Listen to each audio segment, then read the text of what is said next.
Good day, patrons of the Oldham County Public Library. My name is Anna, and I am a librarian assistant at the Mahan branch. I wanted to talk to you all today about something called neurographic drawing.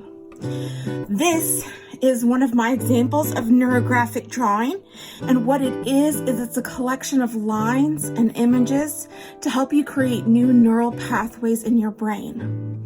So I'm going to tell you a little bit more about that, but instead of just listening to me prattle, I'm going to draw while we do it. So I'm going to get a clean page here. Now this is a sketchbook, but of course you can use any type of paper.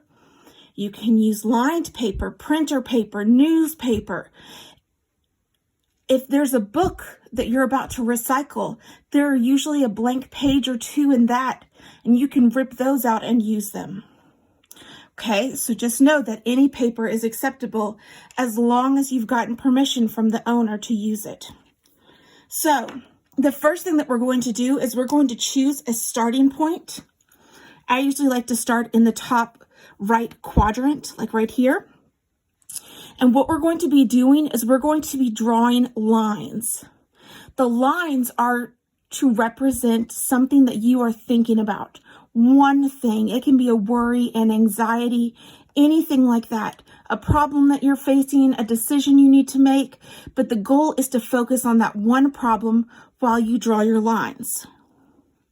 So you want your lines to have lots of bends in them because thought processes can go anywhere. But if you notice that your line is going in a downward pattern, then what you want to do is take it in the opposite direction. And that's another way for you to create new neural pathways. The goal is to fill up your entire page. You want to have crossing lines. Any type of line is acceptable. So now I've completed this line and I'm going to start over here. Again, where you start and stop is up to you and how you're feeling. So I want to talk to you a little bit about brains. Now let's remember that my full-time job is an art teacher, not a psychologist, and definitely not a doctor. So from the research I've done, here's what I've figured out. Neurons are your brain cells, and there are pathways in between your neurons. Your brain cells. When you do something differently, it creates a new neural pathway or a new pathway in between brain cells. It doesn't have to be drawing. It can be tying your right shoe first instead of your left shoe. It can be driving a different way to the grocery store. It can be, I don't know, putting your pants on first instead of your shirt on first. It can be brushing your teeth with your left hand instead of your right hand. Any of those things can help create new neural pathways. They help you focus. They help give you better memory. Any of those things. And that's why they're really helpful. So when you're dealing with a problem or an anxiety, this can help you focus on that problem and hopefully help you create some new neural pathways to solve the problem. So after we've drawn all of our lines, the next thing that we're going to do is anywhere the lines intersect, we are going to go in and we're going to round out those curves. Now you're going to notice that I'm using a marker and that's so that this can go faster.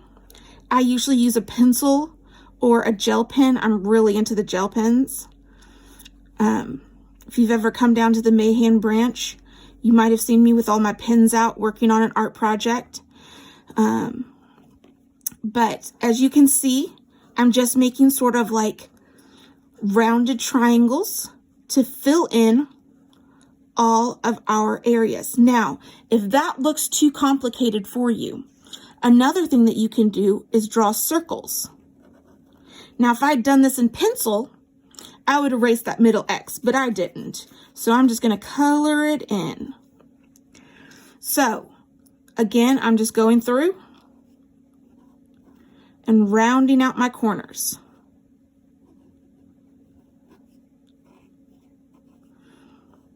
It would be really nice if I had some soothing music on, maybe a lavender candle, a nice glass of hot tea.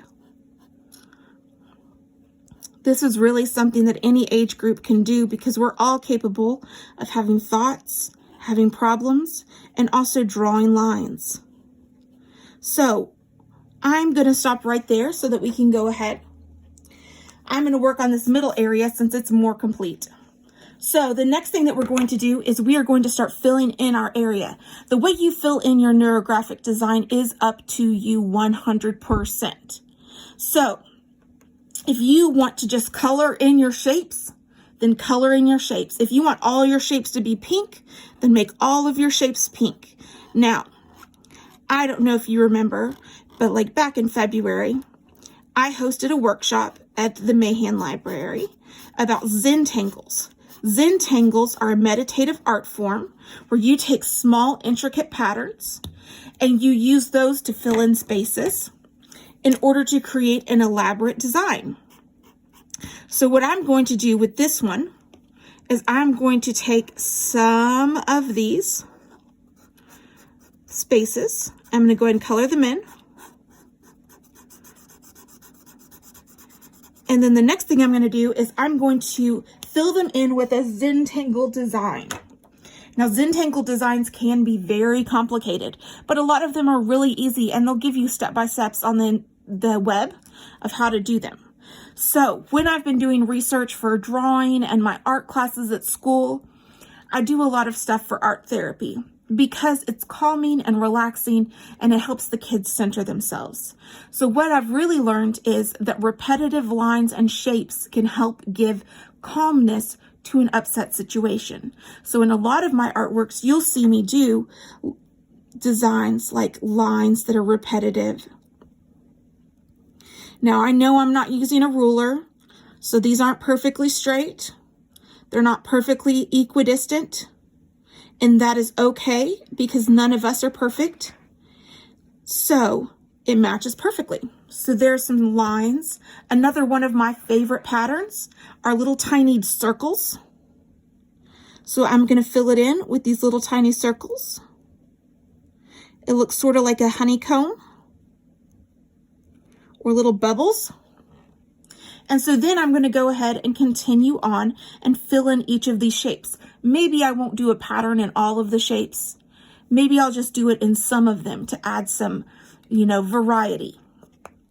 So this is one of my completed ones. I use all gel pens on this one. You can see that a lot of them I just colored in.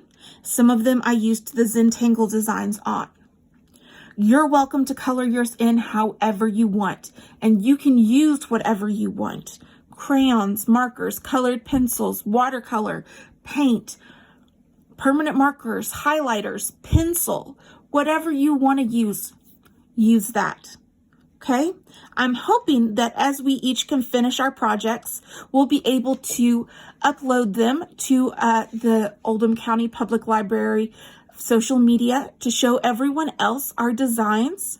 So please make sure that once you're done, you take a picture or you have an adult take a picture for you and have them upload it to the Facebook, Twitter, or Instagram of Oldham County Public Library so we can all have an art show of our neurographic art. See you next time.